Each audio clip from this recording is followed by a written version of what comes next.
பெந்தைகோஸ்தே திருநாளுக்கு பின்வரும் 3ஆம் ஞாயிறு, திருத்துவ திருநாளுக்கு பின்வரும் 2ஆம் ஞாயிறு. கிறிஸ்துவுக்குள் பிரியமான குர்லா மெதடிஸ்ட் தமிழ் திருச்சபை அங்கத்தினர்களே, ஆண்டவராகிய இயேசு கிறிஸ்துவின் இனிய நாமத்திலே உங்களை வாழ்த்தி வரவேற்கின்றேன். ஜெபம் செய்வோம்.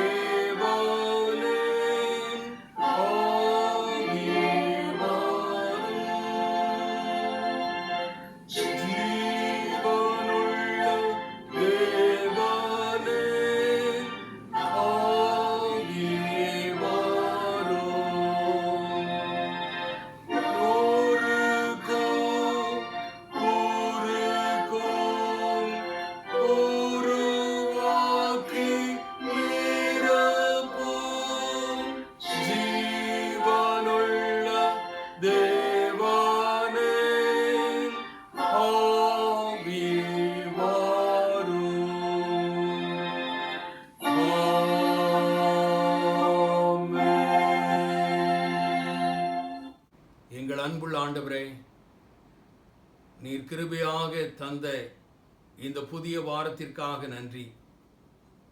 கடந்து போன வாரம் முழுவதும் நீர் எங்களோடு இருந்ததற்காக நன்றி. ஆண்டவரே, இந்த ஆராதனையை தலைமையேற்று எங்களுக்கு நடத்தி தாரும். இந்த ஆராதனையின் துவக்கம் முதல் முடிவு பரியந்தம் நீர் எங்களோடு இருப்பதை, உம்முடைய பிரசன்னம் எங்களோடு இருப்பதை, உம்முடைய ஆளுகை எங்களோடு இருப்பதை நாங்கள் அனுபவித்து தோத்திர பலிகளை உமக்கு ஏறெடுக்க அனுகிரகம் செய்யும். இந்த ஆராதனை முழுவதுமாக உம்முடைய கரத்தில் உம்முடைய ஆளுகைக்குள் ஒப்புக்கொடுத்து ஜெபிக்கிறோம். பொறுப்பேற்றுக் கொள்ளும். அருமை இரட்சகர் இயேசு கிறிஸ்துவின் மூலம் ஜெபம் கேளும் எங்கள் அன்பின் ஆண்டவரே, ஆமேன்.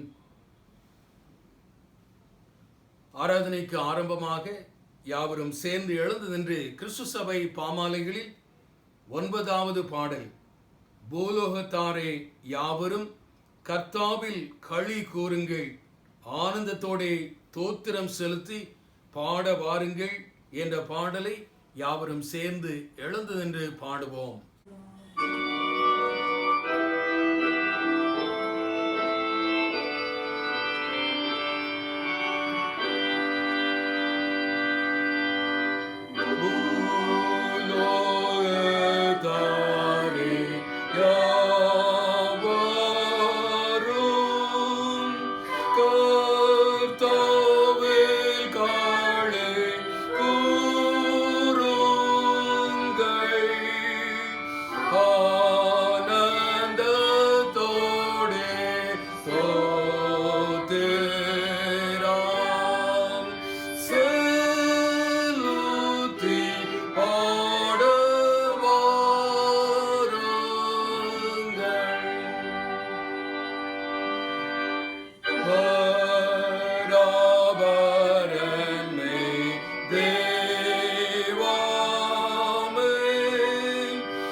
Whoa.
முறையாக மாறி மாறி வாசிக்கும்படியாக தெரிந்து கொள்ளப்பட்ட சங்கீதம் சங்கீதம் 43. Responsive reading is taken from Psalm 43. சங்கீதம் 43. தேவனே, நீர் என் நியாயத்தை விசாரித்து பக்தி இல்லாத ஜாதியாரோடு எனக்காக வழக்காடி சூதும் அநியாயமான மனுஷனுக்கு என்னை தப்புவியும். என் அரணாகிய தேவன் நீர், ஏன் என்னை தள்ளி விடுகிறீர்? சத்துருவினால் ஒடுக்கப்பட்டு நான் ஏன் துக்கத்துடனே திரிய வேண்டும்? உமது வெளிச்சத்தையும் உமது சத்தியத்தையும் அனுப்பியருளும். அவைகள் என்னை நடத்தி உமது பரிசுத்த பர்வதத்திற்கும் உமது வாசஸ்தலங்களுக்கும் என்னை கொண்டு போவதாக. அப்பொழுது நான் தேவனுடைய பீடத்தண்டைக்கும் எனக்கு ஆனந்த மகிழ்ச்சியா இருக்கிற தேவனிடத்திற்கும் பிரவேசிப்பேன். தேவனே, என் தேவனே, உம்மை சுரமண்டலத்தால் துதிப்பேன். யாவரும் சேர்ந்து வாசிப்போம். என் ஆத்துமாவே, நீ ஏன் கலங்குகிறாய்? ஏன் எனக்குள் தியங்குகிறாய்? தேவனை நோக்கி காத்திரு. என் முகத்திற்கு ரட்சிப்பும் என் தேவனுமாயிருக்கிறவரை நான் இன்னும் துதிப்பேன்.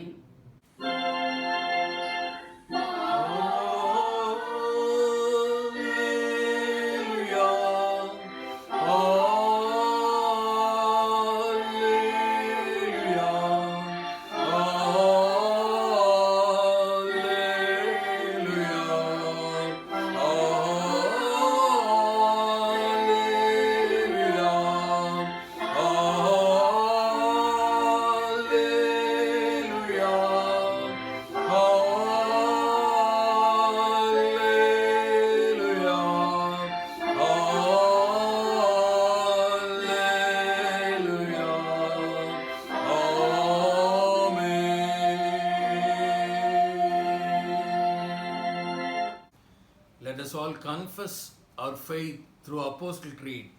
அப்போஸ்தல விசுவாச பிரமாணத்தை அறிக்கை செய்வதன் மூலமாக நம்முடைய விசுவாசத்தை நாம் உறுதி செய்வோம். வானத்தையும் பூமியையும் படைத்த சர்வ வல்லமையுள்ள பிதாவாகிய தேவனை விசுவாசிக்கிறேன். அவருடைய ஒரே பேரான குமாரனான நம்முடைய நாதர் இயேசு கிறிஸ்துவை விசுவாசிக்கிறேன். அவர் பரிசுத்த ஆவியானவராலே கன்னி மரியாளிடத்தில் உற்பவித்து பிறந்தார். பொந்து பிலாத்துவின் காலத்தில் பாடுபட்டு சிலுவையில் அறையுண்டு மரித்து அடக்கம் பண்ணப்பட்டு பாதாளத்தில் இறங்கினார். 3ஆம் நாள் மரித்தோரில் இருந்து எழுந்தருளினார். பரமண்டலத்துக்கு ஏறி சர்வ வல்லமையுள்ள பிதாவாகிய தேவனுடைய வலது பார்சத்தில் வீற்றிருக்கிறார். அவ்விடத்திலிருந்து உயிருள்ளோரையும் மரித்தோரையும் நியாயம் தீர்க்க வருகிறார். பரிசுத்த ஆவியை விசுவாசிக்கிறேன்.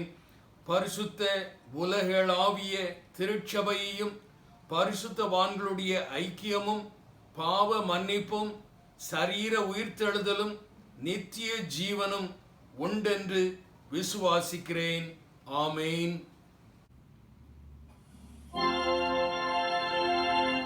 பிதாவுக்கும் குமாரனுக்கும்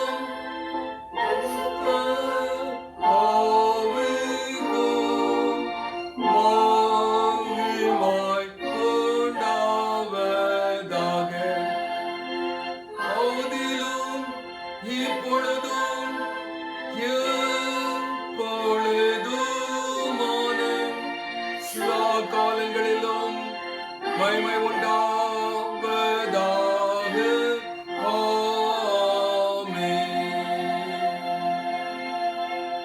லார்ட்ஸ் பிரேயர்.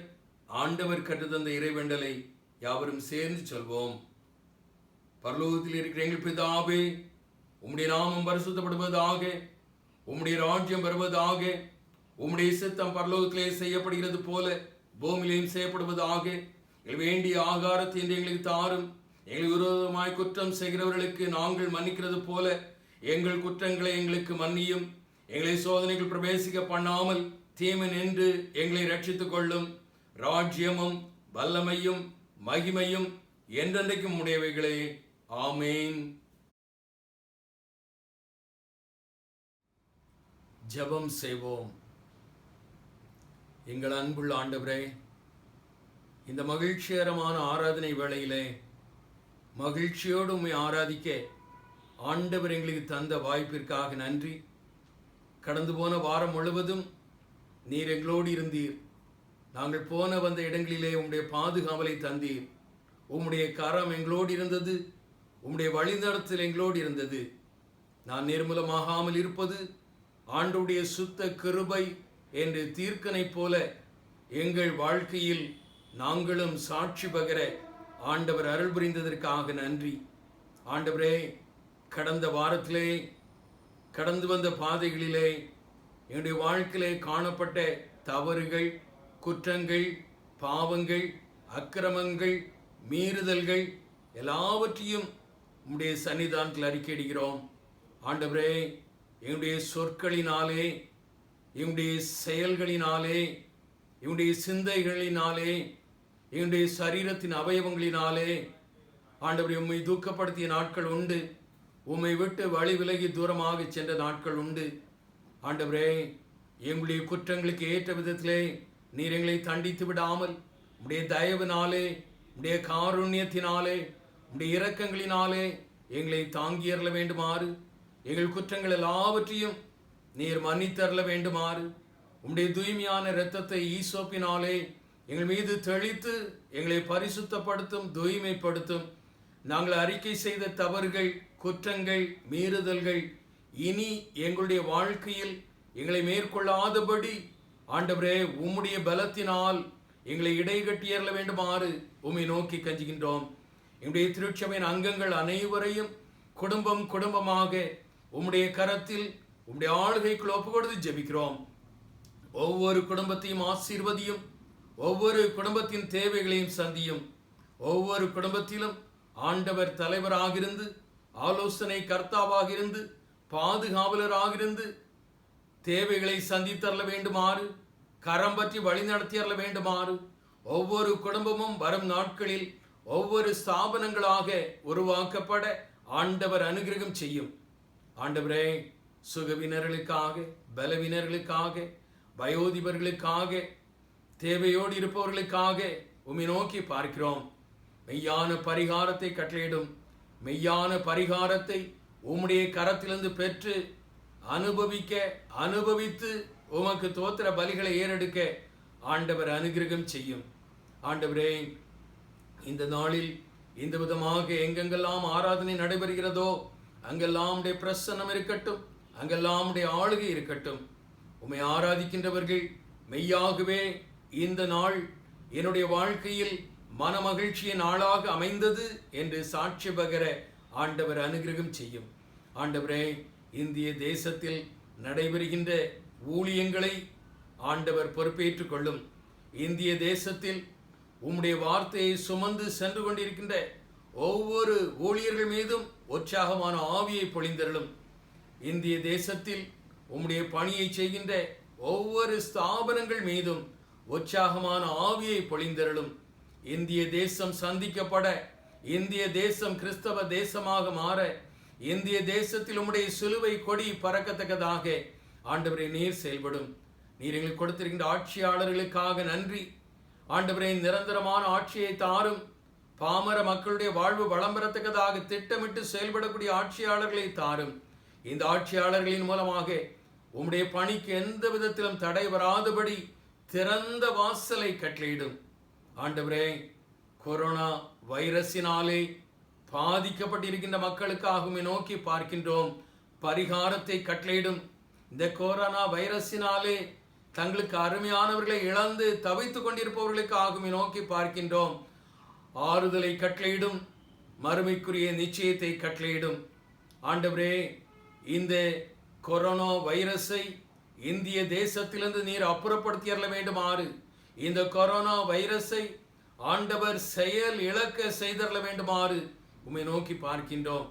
ஆண்டவரே, இந்த நாட்களில் அர்ப்பணிப்போடு செயல்பட்டு கொண்டிருக்கின்ற மருத்துவர்களுக்காக, செவிலியர்களுக்காக, சமூக சேவகர்களுக்காக, அரசு பணியாளர்களுக்காக, காவல்துறையினருக்காக, அரசு எந்திரங்களுக்காக உம்மை நோக்கி பார்க்கின்றோம். உற்சாகமான ஆவியை பொழிந்து ஆண்டவரே அவர்களை பலப்படுத்தும். வல்லமையின் பாத்திரங்களாக எடுத்து பயன்படுத்தும். இந்த கொரோனா வைரஸினாலே பாதிக்கப்பட்டிருக்கின்ற விவசாய பெருங்குடி மக்களுக்காக நோக்கி பார்க்கின்றோம். தேவைகளை சந்தியும். வியாபார பெருங்குடி மக்களுக்காக நோக்கி பார்க்கின்றோம். தேவைகளை சந்தியும். தின கூலிகளுக்காக உம்மை நோக்கி பார்க்கிறோம். ஆண்டவருடைய தேவைகளை சந்தியும். பாமர மக்களுக்காக நோக்கி பார்க்கின்றோம். ஆண்டவருடைய தேவைகளை சந்தியும். ஆண்டவரே, எங்கள் திருச்சபையின் மூலமாக தாங்கப்பட்டு கொண்டிருக்கின்ற மிஷனரிகளுக்காக ஆண்டவருடைய குடும்பத்தின் தேவைகளை சந்தியும். அவர்கள் மூலமாக அநேக ஆயிரங்கள் உம்முடைய ராஜ்யத்திற்கு கொள்ளை பொருளாக கொள்ளப்பட ஆண்டவர் அனுகிரகம் செய்யும். என்னுடைய திருச்சபையின் மூலமாக தாங்கப்படுகின்ற ஆதரவற்ற பிள்ளைகளுக்காக அவருடைய எதிர்காலத்திற்காக நோக்கி பார்க்கின்றோம். பெரிய காரியங்களை செய்யும். ஆண்டவரே, மீண்டும் எங்களை இந்த ஆராதனையை உம்முடைய கரத்தில் தாழ்த்தி தருகின்றோம். இந்த நாளில் உம்முடைய வார்த்தையை எங்கள் மத்தியில் பகிர்ந்தளிக்க ஆயத்தப்பட்டு ஆண்டவரே, நீர் அழைத்து வந்திருக்கிற தாசனை உம்முடைய கரத்தில் தாழ்த்தி தருகின்றோம். அவர்கள் மூலமாக என்னோடு எங்களோடு நீர் பேசும், நீர் இடைபடும். மெய்யாகவே உம்முடைய மெல்லிய தொனியை நாங்கள் கேட்டவர்களாக, மெய்யாகவே பரம மன்னாவை உட்கொண்டவர்களாக, என்னுடைய வாழ்க்கை உம்முடைய பாதப்படியில் அர்ப்பணித்தவர்களாக, சந்தோஷத்தோடு சமாதானத்தோடு உலகத்திற்குள்ளே கடந்து செல்லத்தக்கதாக ஆண்டவர் நீர் செயல்படும். இந்த ஆராதனை முழுவதுமாக மீண்டும் உம்முடைய கரத்திலே தாழ்த்தி தருகிறோம். பொறுப்பேற்றுக் கொள்ளும். உம்முடைய நாமத்தை மகிமைப்படுத்தும். உம்முடைய நாமம் மாத்திரமே மகிமை அடையட்டும். அருமை இரட்சகர் இயேசு கிறிஸ்துவின் மூலம் ஜெபம் கேளும் எங்கள் அன்பின் ஆண்டவரே, ஆமீன். ஒரு சில அறிவிப்புகள். இந்த வாரத்திலே தங்களுடைய பிறந்த தினங்களை நினைவு கூற இருக்கிற நம்முடைய திருச்சபையின் பிள்ளைகள் 21ஆம் தேதி மிஸ் எவாஞ்சலின் லாசர், 21ஆம் தேதி மிஸ் எலிசா அருள் மோசஸ், 21ஆம் தேதி டாக்டர் சுகதேவ் ரவி இன்போதயன், 22ஆம் தேதி மிஸ் தெரசா பாண்டியன், 26ஆம் தேதி மிஸ்டர் பிரின்ஸ்லி பீட்டர். இந்த வாரத்தில் தங்களுடைய திருமண நாளை நினைவு கூற இருக்கிற நம்முடைய திருச்சபையின் பிள்ளைகள் 21ஆம் தேதி Mrs and Mr Mani David, 24ஆம் தேதி மிஸ்ஸஸ் அண்ட் மிஸ்டர் அன்புமணி, 24ஆம் தேதி Mrs and Mr Arun Kanagamani. இம்மட்டும் கரம் பிடித்து வழிநடத்திய ஆண்டவர் புதிய ஆண்டிலும் புதிய நன்மைகளினால், கிருபைகளினால், ஆசீர்வாதங்களினால் இவர்கள் கரங்களை பற்றி வழி நடத்துவாராக. புதிய ஆண்டில் அடியெடுத்து வைக்க ஆயத்தப்பட்டு கொண்ட பிள்ளைகளுக்காக கண்களை மூடி தலைகளை தாழ்த்தி இறைவனை நோக்கி பார்ப்போம். எங்கள் அன்புள்ள ஆண்டவரே, காலங்கள் உம்முடைய கரத்தில் இருக்கிறது. என்னுடைய திருச்சபையின் பிள்ளைகளுடைய வாழ்க்கையில் நீர் காலத்தை நீட்டி கொடுப்பதற்காக நன்றி. ஆண்டவரே, அவர்கள் அடியெடுத்து வைக்க இருக்கிற புதிய ஆண்டு ஆசீர்வாதமான ஆண்டாக, தேவைகள் சந்திக்கப்படுகின்ற ஆண்டாக, தடைகள் அப்புறப்படுத்தப்படுகின்ற ஆண்டாக, மகிழ்ந்து களிகூறுகின்ற அனுபவங்கள் பலவற்றை பெற்று அனுபவிக்கின்ற ஆண்டாக புதிய ஆண்டை அவர்களுக்கு ஆசீர்வதித்து கொடும். இதே போல அநேக பிறந்த தினங்களை, அநேக திருமண நாளை இந்த உலக வாழ்க்கையில் உம்முடைய பிள்ளைகள் காண கண்டு உமக்கு தோத்திர பலிகளை ஏறெடுக்க அருள் தாரும். அருமை இரட்சகர் இயேசு கிறிஸ்துவின் மூலம் ஜெபம் கேளும் எங்கள் அன்பின் ஆண்டவரே, ஆமீன். திருச்சபைக்கு காணிக்கை, தோத்திர காணிக்கை, சுய வெறுப்பு காணிக்கை, ஏல பாக்கிகள், திருச்சபைக்கு கொடுக்க வேண்டிய காணிக்கைகளை திருச்சபையின் வங்கி கணக்கில் நேரடியாக செலுத்தும்படியாக உங்களை அன்போடு கேட்டுக்கொள்கின்றோம். அதற்குரிய விவரங்கள் கொடுக்கப்பட்டிருக்கிறது. இன்னும் மேலும் விவரங்கள் தேவையாக இருக்குமேயானால் நம்முடைய திருச்சபையின் பொருளாளர் சகோதரர் பி சேகர் அவர்களை தொலைபேசியிலே தொடர்பு கொண்டு தகுந்த ஆலோசனையை பெற்றுக் கொள்ளும்படியாக உங்களை அன்போடு கேட்டுக்கொள்கின்றோம். திருமறை பாகம் வாசிக்க கேட்போம். இன்றைய தியானத்திற்காக வாசிக்கும்படியாக தெரிந்து கொள்ளப்பட்ட வேத பகுதி 1 சாமுவேல் 15ஆம் அதிகாரம் 22ஆம் வசனம் முதல் 26ஆம் வசனம் வரை. 1 Samuel chapter 15 verses from 22 to 26. 1 Samuel 15ஆம் அதிகாரம் 22 முதல் 26 வரை. அதற்கு சாமுவேல், கர்த்தருடைய சத்தத்திற்கு கீழ்ப்படுகிறதை பார்க்கிலும் சர்வாங்க தகனங்களும் பலிகளும் கர்த்தருக்கு பிரியமாயிருக்குமோ? பலியை பார்க்கிலும் கீழ்ப்படிதலும் ஆட்டுக்கடாக்களின் நிலத்தை பார்க்கிலும் செவி கொடுத்தலும் உத்தமம். இரண்டகம் பண்ணுதல் பில்லி சூன்ய பாவத்திற்கும் முரட்டாட்டம் பண்ணுதல் அவபக்திக்கும் விக்கிரக ஆராதனைக்கும் சரியாயிருக்கிறது. நீர் கர்த்தருடைய வார்த்தையை புறக்கணித்தபடியினாலே அவர் உம்மை ராஜாவா இராதபடிக்கு புறக்கணித்து தள்ளினார் என்றான். அப்பொழுது சவுல் சாமுவேலை நோக்கி, நான் கர்த்தருடைய கட்டளையையும் உம்முடைய வார்த்தைகளையும் மீறினதினாலே பாவம் செய்தேன். நான் ஜனங்களுக்கு பயந்து அவர்கள் சொல்லை கேட்டேன். இப்போதும் நீர் என் பாவத்தை மன்னித்து நான் கர்த்தரை பணிந்து கொள்ளும்படிக்கு என்னோடே கூட திரும்பி வாரும் என்றான். சாமுவேல் சவுலை பார்த்து, நான் உம்மோடே கூட திரும்பி வருவதில்லை. கர்த்தருடைய வார்த்தையை புறக்கணித்தீர்.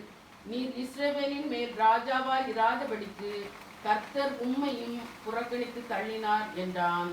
வாசிக்கும்படியாக தெரிந்து கொள்ளப்பட்ட வேத பகுதி வாசித்தாயிற்று. தேவனுக்கே மகிமை உண்டாவதாக.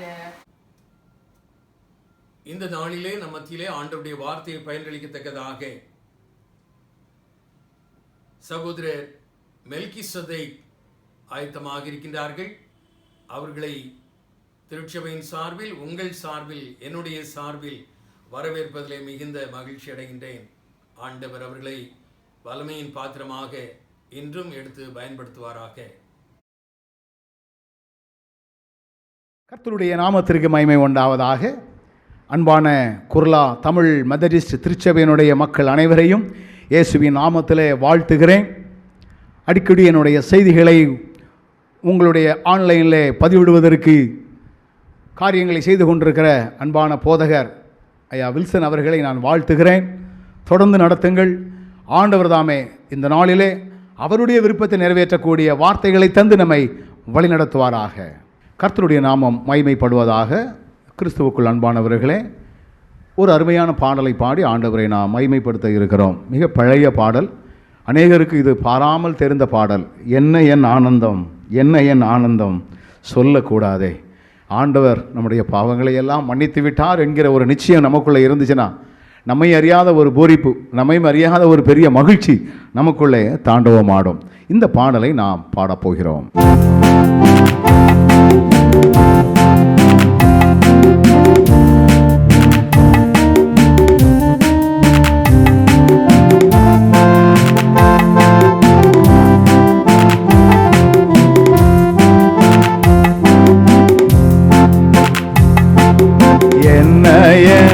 ஆனந்தம், என்ன என் ஆனந்தம் சொல்லக்கூடாதே.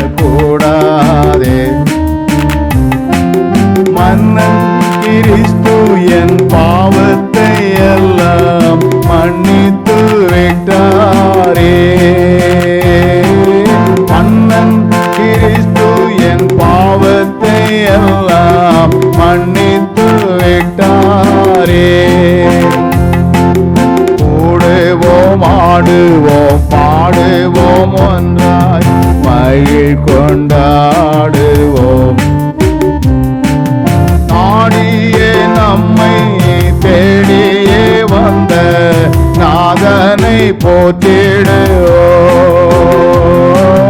நாடியே நம்மை தேடியே வந்த நாதனை போற்றிடுவோம். பாவங்கள் சாபங்கள் கோபங்கள் எல்லாம் பரிஹரித்தாரே. தேவாதி தேவன் என் உள்ளத்தில் வந்து தேத்தியே விட்டாரே. தேவாதி தேவன் என் உள்ளத்தில் வந்து தேத்தியே விட்டாரே. அச்ச நிச்சயன் பட்சமாய் ரட்சிப்பை எங்களுக்கு அருளினதாலே நிச்சயம் சுவாமியை பற்றிய சாட்சி பகர வேண்டியதே. நிச்சயம் சுவாமியை பற்றிய சாட்சி பகர வேண்டியதே. பெண்ணங்கி பொன்முடி வாத்தியம் மேல் வீடு ஜெய கொடியுடனே மண்ணோலையில் வந்து விண்ணோலையில் சென்ற மன்னனை தோத்தரிப்பே. மண்ணோலையில் வந்து விண்ணோலையில் சென்ற மன்னனை தோத்தரிப்போ. என்ன என் ஆனந்தம், என்ன என் ஆனந்தம் சொல்லக்கூடாது. மன்னன் கிறிஸ்து என் பாவத்தை எல்லாம் மன்னித்து விட்டாரே. மன்னன் கிறிஸ்து என் பாவத்தை எல்லாம் மன்னித்து விட்டாரே.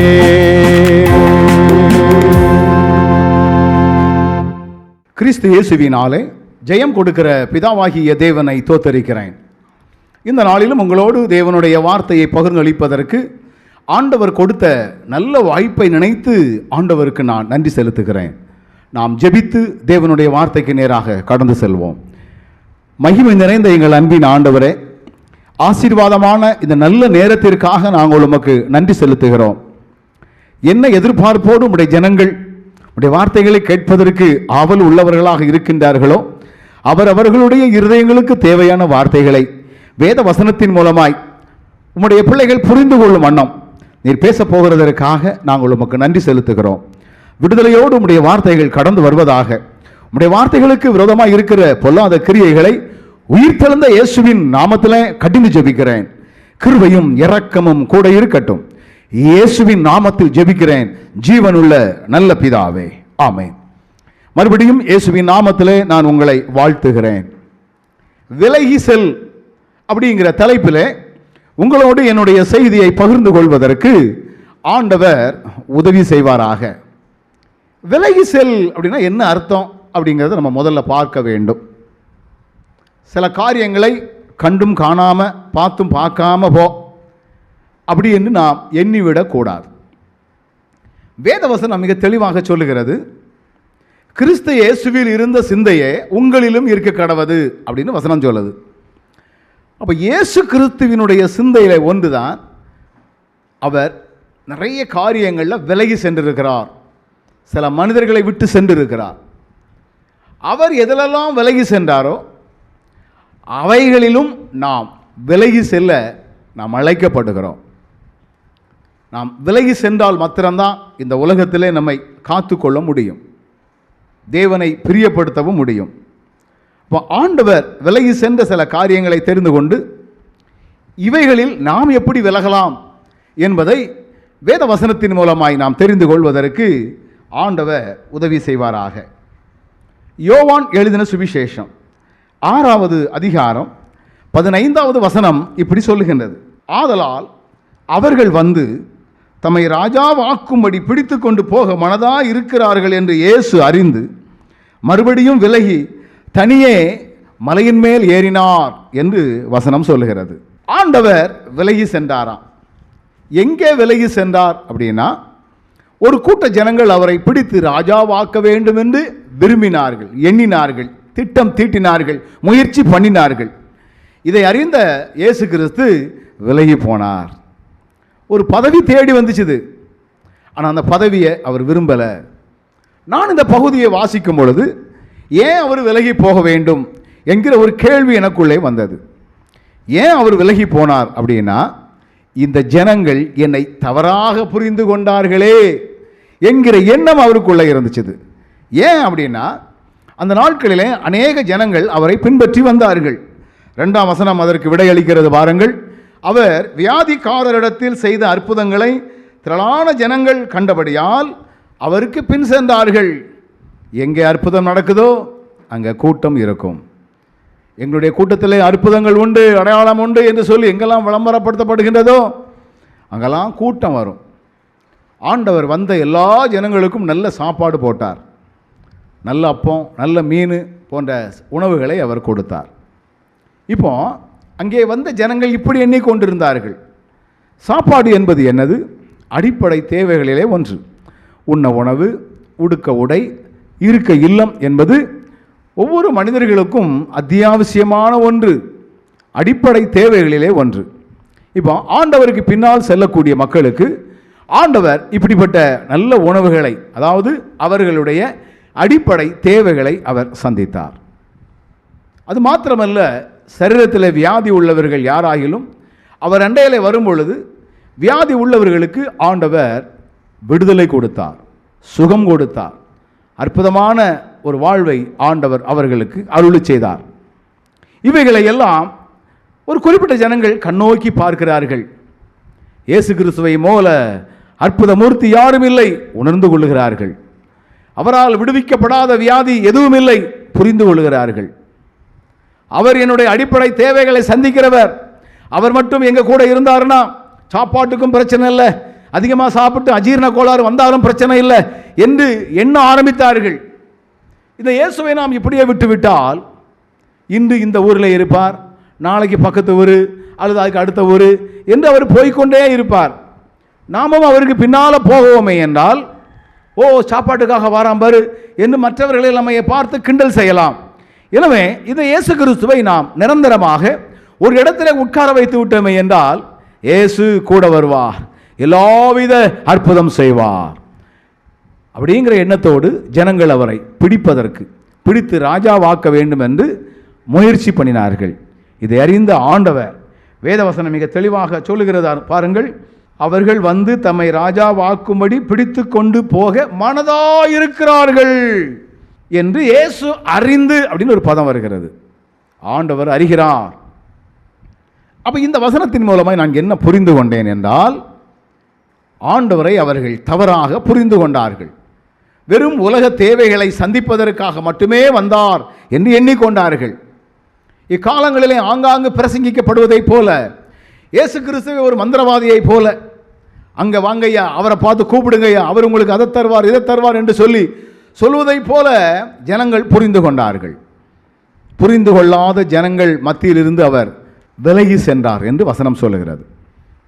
இவ்வுலக வாழ்விலும் உங்களை புரியாத ஜனங்கள் நிறைய பேர் இருக்கலாம், உங்களை அறிந்து கொள்ளாத ஜனங்கள் நிறைய இருக்கலாம், உங்களோடு உறவுக்காரர்களாக கூட இருக்கலாம். ஆனால் உங்களுடைய அந்தரங்கங்கள் என்ன, உங்களுடைய நோக்கங்கள் என்ன, நீங்கள் எவைகளை குறிப்பிடுகிறீர்கள், உங்களுடைய செயல்பாடுகள் என்ன அப்படிங்கிறதெல்லாம் புரிந்து கொள்ளாத ஜனங்கள் உண்டு. பக்கத்து வீடாக இருக்கலாம், நெருக்கமான உறவினர்களாக இருக்கலாம், நெருங்கிய நண்பர்களாக இருக்கலாம். அவர்கள் கூட நம்மை புரிந்து கொள்ளாமல் இருப்பதற்கு வாய்ப்புகள் உண்டு. இப்படி யாரெல்லாம் உங்களை புரிந்து கொள்ளவில்லையோ, அப்படி புரிந்து கொள்ளாத ஜனங்கள் என்னதிலே போய் அவர்களை புரிய வைக்க வேண்டும் என்கிற அவசியம் இல்லை. ஆண்டவர் எந்த இடத்திலேயாவது அப்படிப்பட்ட காரியங்களை அவர் செய்யவில்லை, அவர் விலகி சென்றார். புரிந்து கொள்ளாத ஜனங்கள் உங்களுக்குள்ளே இருப்பார்கள் என்றால் நீங்கள் அவர்களை விட்டு விலகி செல்ல வேண்டியது அவசியம். அவர்களை விட்டு நீங்கள் விலகி செல்லுங்கள். அவர்களோடு கூட இணைந்து கொண்டு எப்படியாவது புரிந்து கொள்வார்கள் என்று நீங்கள் முயற்சி செய்ய வேண்டாம். எப்படியாவது உங்களுடைய வாழ்க்கையில் என்னைக்காவது புரிய மாட்டாங்களா என்று எதிர்பார்க்க வேண்டாம். நீங்கள் விட்டுருங்க, தானாக புரிஞ்சு வந்தால் பரவாயில்ல. ஐயோ இவர்களெல்லாம் என்னை புரியவில்லையே, இவர்களெல்லாம் என்னை புரியவில்லையே என்கிற ஆதங்கம் உங்களுக்கு வரக்கூடிய வாய்ப்புகள் உண்டு. நீங்கள் விலகி சென்றீர்களே என்றால் அந்த ஆதங்கமான எண்ணங்கள் உங்களுக்கு வருவதற்கு வாய்ப்புகள் இல்லை. அப்போ என்னுடைய முதல் குறிப்பு என்னது, யாரெல்லாம் உங்களை புரிந்து கொள்ளவில்லையோ அந்த புரிந்து கொள்ளாத ஜனங்களிலிருந்து நீங்கள் உங்களை விலகி காத்து கொள்ளுங்கள். ஏன் நீங்கள் அவர்களோடு கூட இணைந்து கொண்டு வாழ முற்படுகிறீர்கள்? உங்களை தனிமைப்படுத்துங்கள், விலகி செல்லுங்கள் என்று வேதவசனம் மிக தெளிவாக நமக்கு போதிக்கின்றது. அது மாத்திரமல்ல, அப்போஸ்தலருடைய நடபடிகள் 7வது அதிகாரத்தை நீங்கள் திருப்பிக் கொள்ளலாம். இந்த 7வது அதிகாரத்திலே 3 வசனங்கள் இப்படி வருகிறது. நான் வாசிக்கிறேன் பாருங்கள். 40 42வது வசனம் வரைக்கும் நான் வாசிக்கிறேன். ஆரோனை நோக்கி, எகிப்து தேசத்திலிருந்து எங்களை அழைத்து கொண்டு வந்த அந்த மோசேக்கு என்ன சம்பவித்ததோ அறியோம். ஆதலால் எங்களுக்கு முன் செல்லும் தெய்வங்களை எங்களுக்கு உண்டு பண்ணும் என்று சொல்லி அந்நாட்களில் ஒரு கன்று குட்டியை உண்டு பண்ணி அந்த விக்கிரகத்திற்கு பலியிட்டு தங்கள் கையின் கிரியைகளில் களி கூர்ந்தார்கள். அப்பொழுது தேவன் அவர்களை விட்டு விலகி வானசேனைக்கு ஆராதனை செய்ய அவர்களை ஒப்பு கொடுத்தார். அதை குறித்து இஸ்ரவேல் வம்சத்தாரே, நீங்கள் வனாந்தரத்தில் இருந்த 40 வருஷம் வரையில் காணிக்கைகளையும் பலிகளையும் எனக்கு செலுத்தினீர்களோ என்று இங்கே போடப்பட்டுள்ளது. இந்த வசனத்தில் வருகிறது பாருங்கள், அப்பொழுது தேவன் அவர்களை விட்டு விலகி அப்படின்னு ஒரு பதம் வருகிறது. ஏன் ஆண்டவர் அவரால் வழிநடத்தி கொண்டு வந்த இஸ்ரவேல் ஜனங்களை விட்டு அவர் விலகினார்?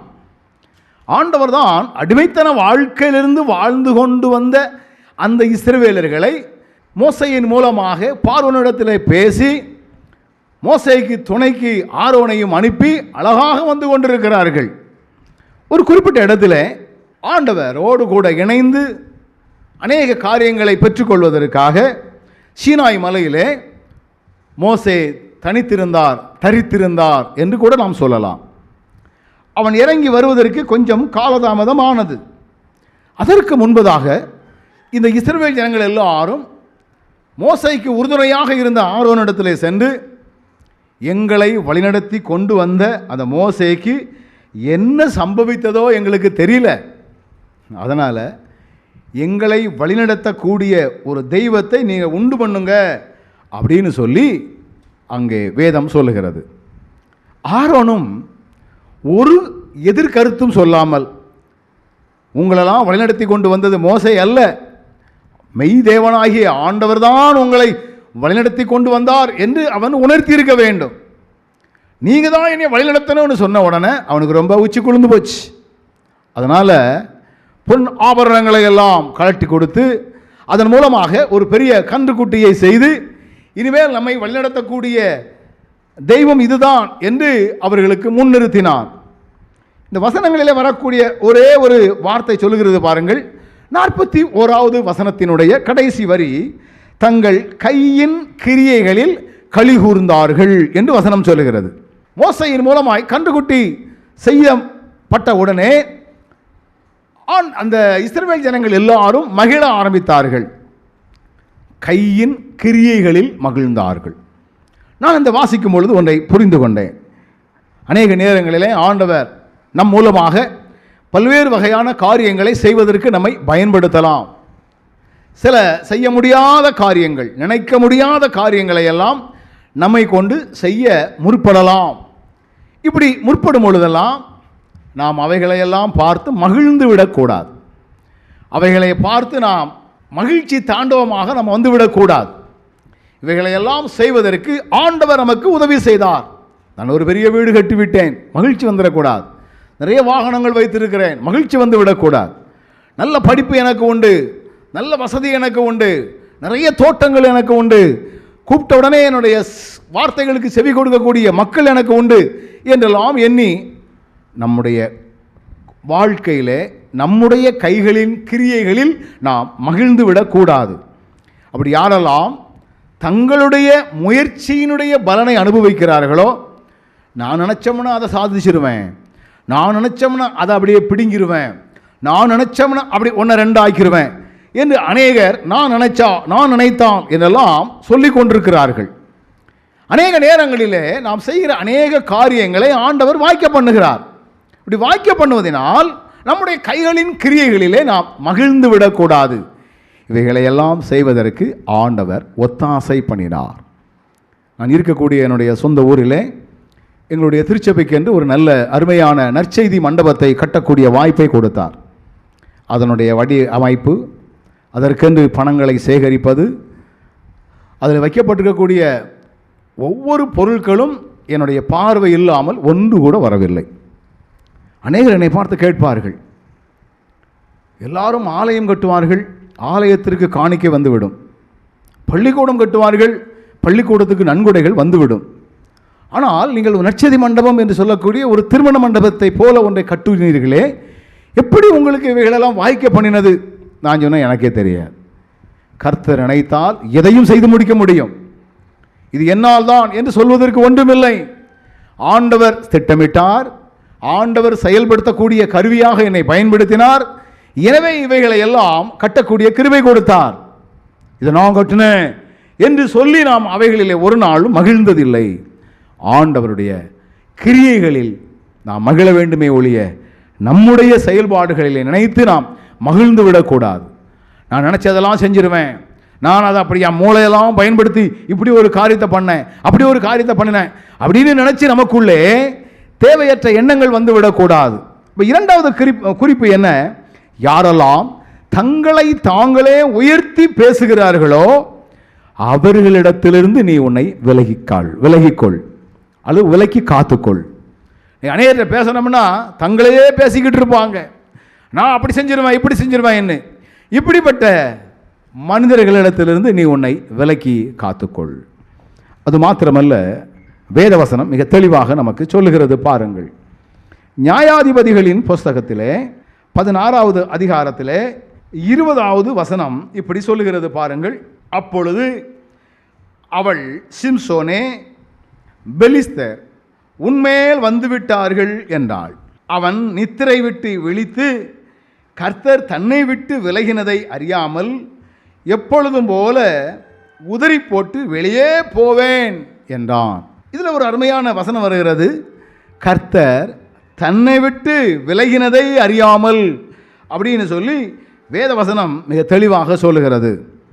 யாரை குறித்து வேதம் சொல்லுகிறது? யாரை விட்டு ஆண்டவர் விலகி போனாராம்? சிம்சோன் என்று சொல்லக்கூடிய ஆண்டவரால் பட்டு கொண்டிருந்த ஒரு மனிதனிடத்திலிருந்து அவர் விலகி சென்றார். பெலிஸ்தரிடத்தில் இஸ்ரவேல் ஜனங்கள் அடிமையாக இருக்கும் பொழுது ஆண்டவர் சிம்சோன் என்று சொல்லக்கூடிய ஒரு மனிதனை ஒரு இரட்சகனாக தெரிந்து கொண்டார். அவன் பிறப்பதற்கு முன்பதாகவே அவனுடைய பிறப்பை குறித்து, அவனுடைய வளர்ப்பை குறித்து, அவர் என்ன செய்வார் என்பதை குறித்து முன்குறிக்கப்பட்டவர் இந்த சிம்சோன். எனினும் ஆண்டவர் தம்முடைய திட்டத்தை நிறைவேற்றுவதற்காக பயன்படுத்தப்பட்டவர்களுள் இந்த சிம்சோனும் ஒருவர். எனினும் இந்த சிம்சோனுடைய செயல்பாடுகள் என்ன? தன்னுடைய சரீரத்தை தவறான பழக்க வழக்கங்களில் ஈடுபடுத்தி கொள்வதற்கு தன்னை அர்ப்பணித்திருந்தான். மறைவாக நிறைய பாவ அல்லது சரீரத்தை பரிசுத்த குலைச்சலை உண்டு பண்ணக்கூடிய ஒரு நிலை அவனுக்குள்ளே இருந்தது. ஒரு பெண்ணிடத்திலே தவறான ஒரு தொடர்பு வைத்திருந்தான். ஒரு அதற்கு முந்தின சில காலங்களெல்லாம் பார்க்கும் பொழுது இவன் உதறி போட்டு போகும் பொழுதெல்லாம் ஆண்டவருடைய ஒத்தாசை கூட இருந்துச்சு. எனினும் ஒரு குறிப்பிட்ட நாளிலே ஆண்டவர் அவனை விட்டு விலகி சென்றார். ஆண்டவர் ஏன் அவனை விட்டு விலகி சென்றார்? இவன் தன்னுடைய சரீரத்தை பரிசுத்த குலைச்சலை செய்யக்கூடிய காரியத்தை செய்வதற்கு தன்னை ஈடுபடுத்தி கொண்டான் என்பதை அறிந்தவர் அவனை விட்டு விலகினார் என்று சொல்லி வேதவசனம் மிக தெளிவாக சொல்லுகிறது. ஆண்டவர் நம்முடைய சரீரத்தை அவருடைய சாயலாக படைத்திருக்கிறார் என்று வசனம் சொல்லுகிறது. ஆண்டவர் நம்மை அவருடைய சாயலாக படைத்திருக்கிறார். அவருடைய இரத்தத்தினால் கழுவப்பட்ட நாம் அவரால் நாம் பரிசுத்தமாக்கப்பட்டிருக்கின்றோம். நம்முடைய சரீரங்களை தவறான பாவ இச்சைகளுக்கு நாம் இடம் கொடுத்து விடக்கூடாதாம். நாம் இடம் கொடுப்பது மாத்திரமல்ல, அப்படி இடம் கொடுக்கக்கூடிய மக்களிடத்திலிருந்தும் நம்மை விலகி காத்துக்கொள்ள வேண்டும். ஒருவேளை உங்களுக்கு நெருக்கமான நண்பர்களாக இருக்கலாம், நெருக்கமான உறவினர்களாக இருக்கலாம். தங்களுடைய சரீரங்களை எல்லாம் பாவ செயல்களுக்கு யாரெல்லாம் ஒப்பு கொடுக்கிறார்களோ, யாரெல்லாம் அர்ப்பணித்திருக்கின்றார்களோ, கீழ்த்தரமான காரியங்களை யாரெல்லாம் செய்து கொண்டிருக்கின்றார்களோ அவர்களிடத்திலிருந்து நீ உங்களை விலக்கி காத்துக்கொள். ஏன்னா என் ஆண்டவரே விலகி சென்றார் என்று வசனம் சொல்லுகிறது. என் ஆண்டவரே விலகி சென்றார். நான் பனைமரத்துக்கு கீழே இருந்து பாலை தான் குடிப்பேன்.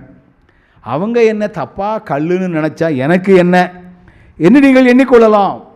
பனை மரத்தில் இருந்து தான் கல் கிடைக்கும். அந்த பனைமரத்துக்கு கீழே போய் நீங்கள் பாலை குடித்தாலும் மக்கள் எண்ணுவது கல் தான். ஏன் நீ அங்கே போய் குடிக்கணும்?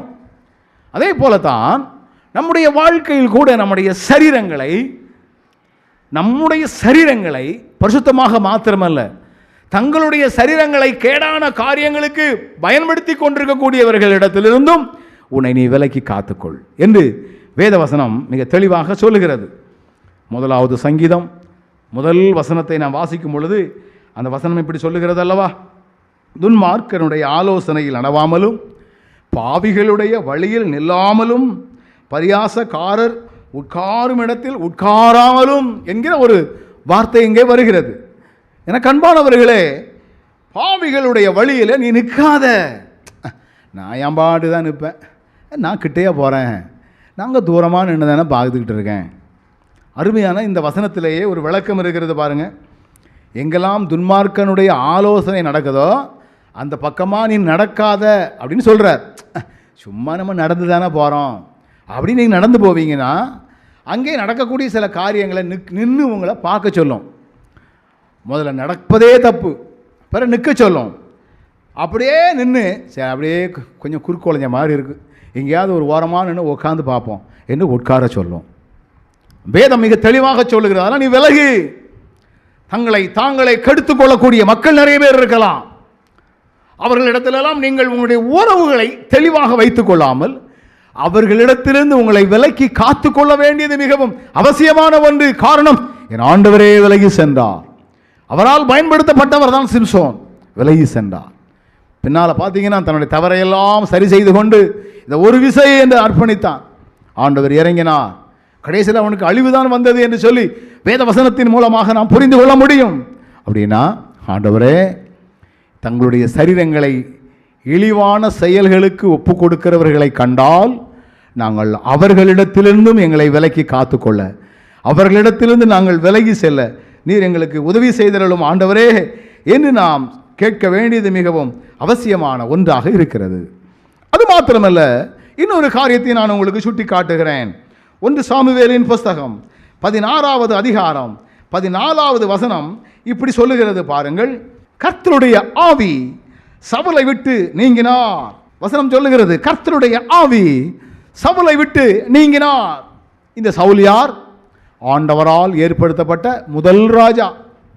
ஜனங்கள் எல்லாரும் சாமுவேல் தீர்க்கராக இருக்கும் பொழுது அவனுடைய இடத்துல போய் கேட்டார்கள், எங்களை ஆளுவதற்கென்று மற்ற புரஜாதிகளைப் போல எங்களுக்குன்னு ஒரு ராஜா வேண்டும் என்று கேட்ட மாத்திரத்திலே வேற வழி இல்லாமல் வேண்டா வெறுப்போடு சவுலை அங்கே ராஜாவாக்கினார்கள்.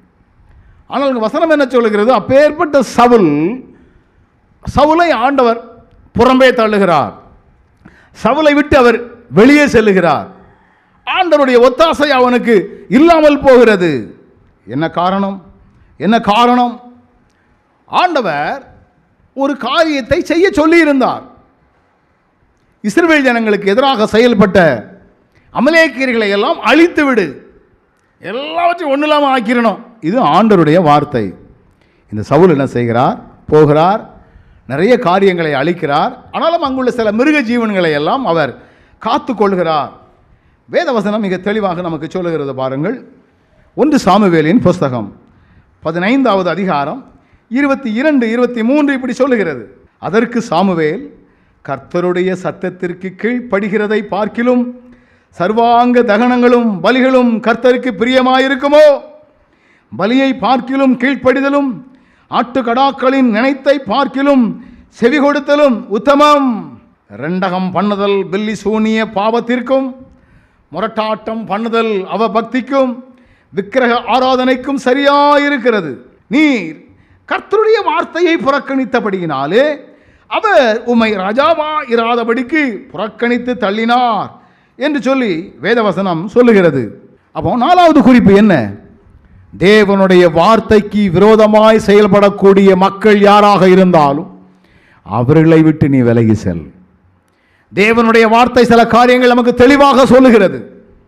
தெளிவாக சொல்லப்படக்கூடிய வார்த்தைகளை மீறி நடக்கக்கூடிய மக்கள் உங்களுடைய கண்ணெதிரே இருப்பார்களே என்றால் நீ அவர்களை விட்டு விலகி செல் என்றுதான் பலமுறை எடுத்து கூறியும் இந்த சவுல் அதை செய்யவில்லை. ஒருவேளை இப்படிப்பட்ட ஆடு மாடுகளால் ஆண்டவருக்கு தோத்திரம் போடலாம், ஆண்டவருக்கு துதி செலுத்தலாம் என்றுதான் நினைக்கொண்டிருந்தான். தேவனுடைய வார்த்தைகளுக்கு செவி கொடுப்பதை காட்டிலும் நீங்க போடுற தோத்திரங்களும் நீங்க போடுற காணிக்கைகளும் அருவருப்பானவைகள். அப்படி என்றால் ஆண்டவரே, எங்க வாழ்க்கையிலே நாங்கள் மிகுந்த ஜாக்கிரதையோடு உங்களுடைய வார்த்தைகளை காத்து நடக்கக்கூடிய மக்களோடு கூட நாங்கள் உறவு வைத்துக் கொள்ள உங்கள் ஐக்கியம் உங்கள் பிதாவோடும் அவருடைய குமாரனாகிய கிறிஸ்துவோடும் கூட இருக்க கடவது. பரிசுத்தவான்களோடு இணைந்து நாம் நம்முடைய ஐக்கியத்தை வைத்துக் கொள்ள வேண்டுமா? தேவ வசனங்களுக்கு விரோதமாய் செயல்படக்கூடியவர்களை நீங்கள் அறிந்து கொள்வீர்களே என்றால் அவர்களை நீங்கள் விட்டு விலகுங்கள். அதான் இன்னைக்கு தலைப்பே விலகி செல் என்பது தான். 4 காரியத்தை நான் உங்களோடு கூட பகிர்ந்து கொண்டேன். ஒன்று, ஆண்டவரை யாரெல்லாம் புரிஞ்சுக்கிடலையோ அவங்கள விட்டு அவர் விலகி போனதை போல உங்களை யாரெல்லாம் புரிந்து கொள்ளவில்லையோ அவர்களை விட்டு நீ விலகி செல். அன்னைக்கு தங்களுக்கு தாங்களே உயர்த்தி பேசுகிறவர்கள் யாராக இருந்தாலும் அவர்களை விட்டு நீ விலகி செல். தங்களுடைய சரீரங்களை பாவ இச்சைகளுக்கு ஒப்பு கொடுத்திருக்கிறவர்களோடு கூட நீ உறவு வைக்காமல் அவர்களை விட்டு நீ விலகி செல்.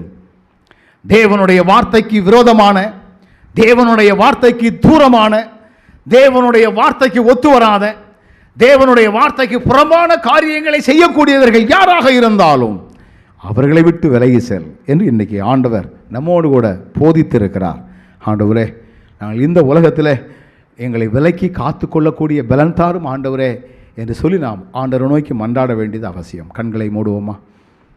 நல்ல ஆண்டவரே, எங்களோடு நீர் பேசி நம்முடைய வார்த்தைகளுக்காக நாங்கள் உமக்கு நன்றி செலுத்துகிறோம். உடைய வேத வசனங்கள் தெளிவாக எங்களோடு எடுத்துரைக்கப்பட்டதற்காக உமக்கு நன்றி ஆண்டவரே. வார்த்தைகளை கேட்ட நம்முடைய பிள்ளைகள் ஒவ்வொருவரும் தங்களை எதிலிருந்தெல்லாம் விலகி காத்துக்கொள்ள வேண்டுமோ அப்படியெல்லாம் விலகி காத்துக்கொள்வதற்கு தேவையான பலனை நீர் அருள் செய்ய போகிறதற்காக உமக்கு நன்றி ஆண்டவரே. வார்த்தைகளை கேட்ட பிள்ளைகள் ஒவ்வொருவரையும் இயேசுவின் நாமத்தில் ஆசீர்வதிக்கிறேன். கிருபையும் இரக்கமும் கூட இருக்கட்டும். இயேசுவின் நாமத்தில் ஜெபிக்கிறேன் நல்ல பிதாவே, ஆமென்.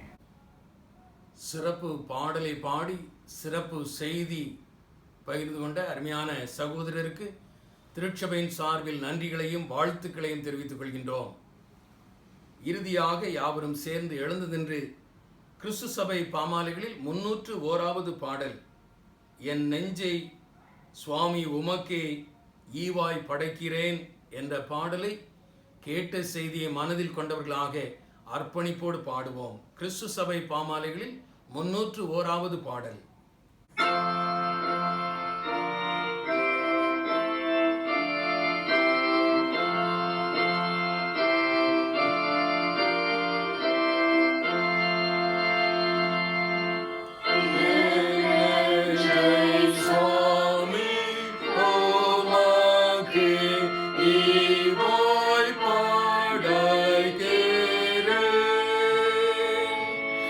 நீரிந்த கோணி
ஜெபம் செய்வோம். எங்கள் அன்புள்ள ஆண்டவரே, நீர் கிருபையாக ஈவாக தந்த இந்த ஆராதனைக்காக நன்றி. இந்த ஆராதனையிலே உம்முடைய தாசன் மூலமாக நீர் என்னோடு எங்களோடு இடைப்பட்டதற்காக நன்றி. உம்முடைய மெல்லிய துணியை நாங்கள் கேட்டோம். உம்முடைய பரம மன்னாவை உட்கொண்டோம். என்னுடைய வாழ்க்கையை உம்முடைய பாதப்படியிலே அர்ப்பணிக்கின்றோம். உம்முடைய எஞ்சிய வாழ்க்கை உமக்கு சாட்சியுள்ள, சாட்சி பகிர்கின்ற, உம்முடைய சாயலை பிரதிபலிக்கின்ற வாழ்க்கை வாழ ஆண்டவர் அனுகிரகம் செய்யும். இந்த ஆராதனையில் கலந்து கொண்ட ஒவ்வொருவரையும் ஆசீர்வதியும். மீண்டும் இந்த ஆராதனையில் கலந்து கொள்கின்ற நாள் வரை இந்த உலகம் என்கிற வனாந்திர பாதையிலே உம்முடைய பராமரிப்பை எங்களுக்கு கட்டளையிடும். அருமை இரட்சகர் இயேசு கிறிஸ்துவின் மூலம் ஜெபம் கேளும் எங்கள் அன்பின் ஆண்டவரே.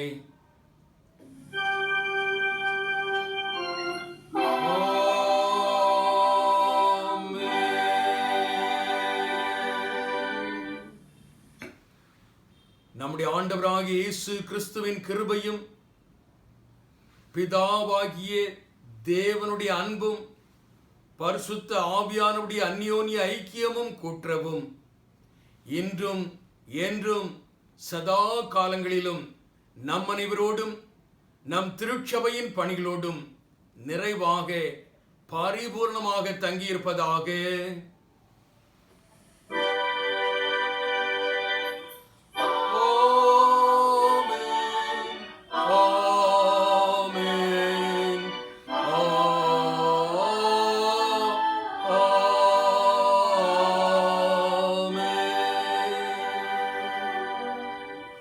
என் ஆத்துமாவே கர்த்தரை தோத்துரி, என் முழு உள்ளமே பரிசுத்த நாமத்தை தோத்துரி.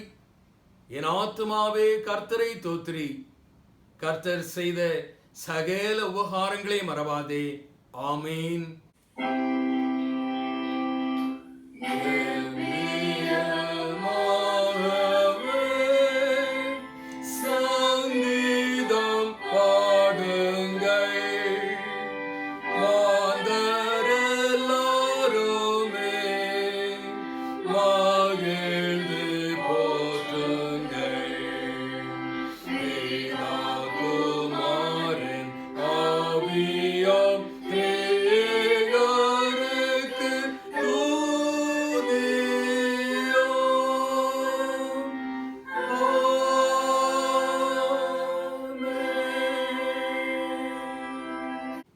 கர்த்தர் உங்களோடு இருப்பாராக. அவர் தமது ஆவியோடும் இருப்பாராக. சமாதானத்தோடே போய் வர கடவோம். கர்த்தருடைய நாமத்தினாலே ஆமென்.